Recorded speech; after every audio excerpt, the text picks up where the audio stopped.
Reka ngwikaze makuru agezweho ari kuvugwa hirya no hino akavuga ko ibintu byakomeje kuba de barade yagiye atandukanye ndabona ibintu byacitse bise ushobora kwibaza ngo ese ni iki kijyambere kavuga ko witwa Mutesi Scovia murabizi ko ari we nyiri mama w'Urwagasabo TV kabare televiziyo sanzwe ikorera hano mu Rwanda ifite imbuga nkoranyambaga n'undi yitwa mama w'Urwagasabo TV ndetse no kuri YouTube n'ahandi agiye atandukanye ariko icy'ingenzi cyakubwira si icyo ahubwo murezi ko ikitangazamakuru gifite amakuru cyatangaje ubutumwa bari barimo baripotinga ubutumwa bwari bwatambukijwe na Minisitiri w'Ububanyi n'Amahanga w'u Rwanda Olivier Nduhungirehe biza kurangira rero ubwo butumwa bigaragaye ko uburyo babutambukije ku bitangazamakuru byabo bidahuye n'uburyo bwari bwanditse cyangwa se icyo bwari bushatse kuvuga ko bwari bwanditse muri rw'igifaransa benshi rero batangiye gutanga amakomenti hirya no hino bavuga bati nyamara mama w'Urwagasabo ikomeje kugaragaza urwego ruri hasi mu kumva indimi zigiye zitandukanye cyane yuko nyine na Minisitiri ababwiye yuko uburyo baseme cyangwa se basobanuye ubutumwa atambukije bidahuye n'uburyo yari yabutambukije muri rusange ariko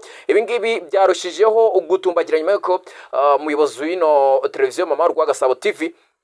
ubutumwa yagezweho na Minisitiri w'Ububanyi n'Amahanga n'ubundi Olivier Nduhungirehe avuga ko rwose radio yabo igomba hari ibyo yatambukije mu buryo atari bwo yari yavuze cyangwa se uko atari yabivuze batari bisemuye uko yari yabivuze biza kurangira mama w'Urwagasabo amusabye yuko aho kugira ngo wenda agire indi reaction yagira igaragaza nyine kubahamba cyangwa se no guca bugufi imbere y'umuyobozi ahubwo bivuga ko ngo hari uburyo nyine yongeye akamuriplayinga kuri X nkuko n'ubundi twagiye tubona tweetize avuga yuko nyine asaba Minisitiri w'Ububanyi n'Amahanga kujya tanga ubutumwa bwe muri rw'ikinyarwanda uko ababwira abanyarwanda ngo ntabwo ababwira abantu bipari nkuko n'ubundi yari yabyanditse amati rwose ntabwo ubwira abantu bipari ububwira abantu bo mu Rwanda rero gerageza uvuge mu rurimi abanyarwanda bumva benshi rero bese bihutira kuvuga ngo uko nuko yagararaho biragaragara yuko n'ubundi televiziyo abantu bayikoraho cyangwa se na nyirayo bashobora kuba bafite amashuri make cyangwa se ubumenyi buke ku bijyanye n'indimi zigiye zitandukanye zemeye zikoreshwa hano mu Rwanda nkuko mubizi barimo nka Dr Tash n'abandi bagiye batandukanye Dr Dash bakora kuri X ndetse n'abandi bagiye batandukanye avuze ko murabizi ko n'ubundi mu Rwanda indimi zemeye ni Ikinyarwanda Icyongereza n'Igifaransa n'indimi zemeye kuba zakoreshwa mu butegetsi mu gutangaza cyangwa se mu kumenyesha amatangazo agiye atandukanye ibi rero bigendanye n'akazi uno muntu akora ni Minisitiri w'Ububanyi n'Amahanga n'ubutumwa batanga nyine n'ubutumwa batanga mu buryo buri international kuko ibyo bavuga nyine abasa nk'uvugira igihugu ndetse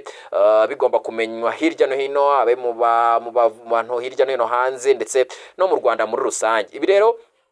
ubutumwa atambukije bwose n'ubutumwa bujyanye n'akazi niyo mpamvu rero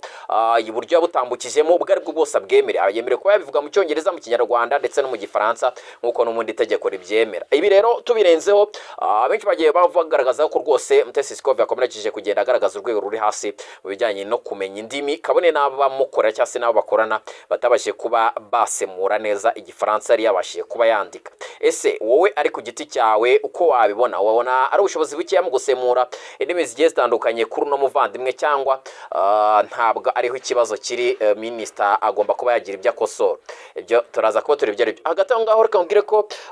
mu bindi umuyobozi wa SKFM kuko amaradiyo ntago ari uruhande rumwe bibogamiyeho umuyobozi wa SKFM hari ubutumwa yatambukije n'ubutumwa yatambukije bigendanye n'ibimaze iminsi bivugwa muri kino radio yavuyeho abanyamakuru babiri bavuye igitangazamakuru cya SKFM cye gisanzwe gifite ikiganiro gitambuka ku masaha y'umugoroba cyakorwaga mu kiganiro cya siporo cyitwaga SKFM Extra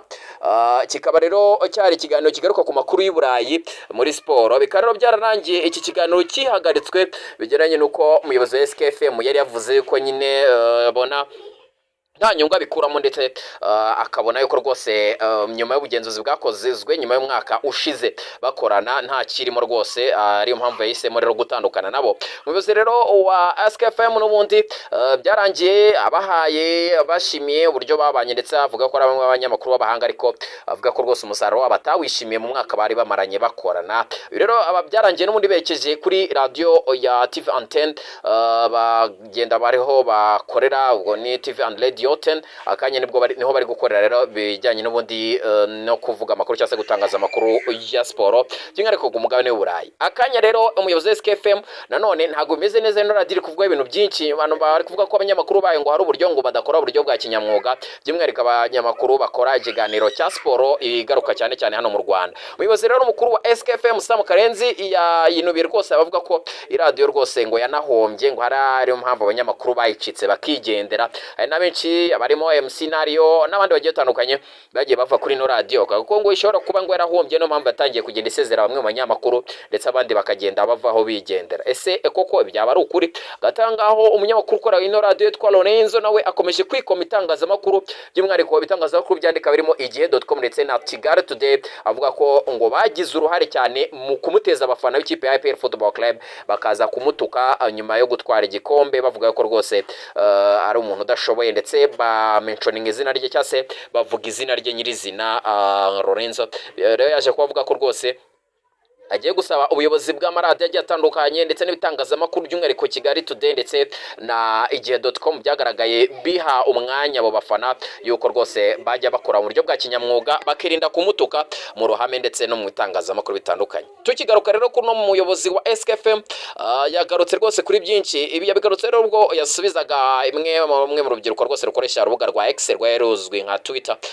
Ubwo rero yamusabye ko rwose yamuha akazi kuri radio SKFM abereye umuyobozi. Uyu witwa rero Rwamwonjo yandikiye rwose Sam Karenzi ubutumwa buri mu Cyongereza amubwira ko afite ubumenyi bumwemerera rwose kuba umunyamakuru mwiza w'imikino. Sam Karenzi rero yamusubije ko bitakunda kuko n'abakozi afite rwose badahemba mbwa ibisa rero no gusubiza yinubira rwose abari bamaze iminsi bavuga ko SKFM yahombye. Ibi rero yabimubwiye rwose mu buryo bweruye ari playing Alex avuga ko rwose bitakunda kuko ngo naba afite badahembwa, ariko bivugwa ko nyine ari amagambo yavuze yigiza nkana. Sam Karenzi rero yamusubije nyine